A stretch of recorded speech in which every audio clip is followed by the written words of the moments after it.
कहते हैं कि जमीन एक इंसान का आखिरी सहारा होती है। लेकिन सोचिए, जब वही जमीन धोखे से छीन ली जाए, वो भी एक 70 साल की विधवा महिला से, तो क्या गुजरती होगी। ये कहानी है राजस्थान के डूंगरपुर जिले की, विकास नगर रोड पर बसे एक गांव की, जहां 70 साल की एक बुजुर्ग विधवा कंकु देवी अब सिस्टम से लड़ रही हैं, अपनी जमीन के लिए, अपने हक के लिए और इंसाफ के लिए। कंकु देवी के पति रत्नेश्वर नाई ग्राम विकास अधिकारी थे। 2004 में उनका निधन हो गया, पर उनके जाने के बाद भी उनके नाम की जमीन विकास नगर की 15 बीघा जमीन परिवार का एकमात्र सहारा बनी रही। उसी जमीन से बच्चों की पढ़ाई, शादियां और घर का खर्च चलता रहा। लेकिन अब वही जमीन फर्जी रजिस्ट्री का शिकार बन चुकी है। कंकु देवी ने जब कागज देखे तो उनके होश उड़ गए।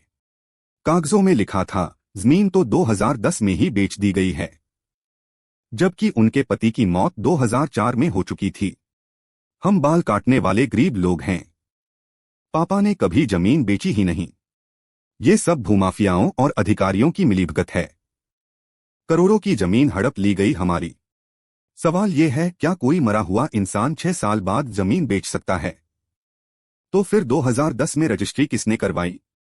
क्या सरकारी रजिस्टर भी अब घूस के आगे झुक चुके हैं? कंकु देवी अब अपने बेटे और 5 बेटियों के साथ पहुंची हैं डूंगरपुर कलेक्टर के पास।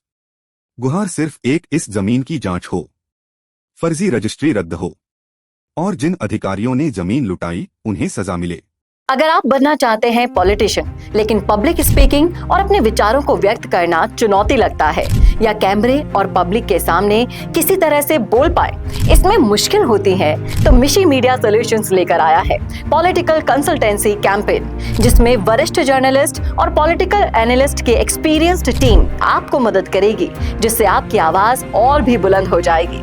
इसमें हम आपके गोल को पूरी तरह से टारगेट करेंगे कि किस तरह से आपको पार्टी पहचाने, आपको उस क्षेत्र के लिए चुने, कैसे सर्वेज में आपका नाम आए, कैसे लोगों के बीच में आपका माहौल बने। ना सिर्फ कंसल्टेंसी हम आपको देंगे, बल्कि आपको सारे रास्ते दिखाएंगे और बताएंगे भी, जिससे आप भारत की राजनीति में अच्छे पॉलिटिशियन बनके समाज का सुधार कर सके।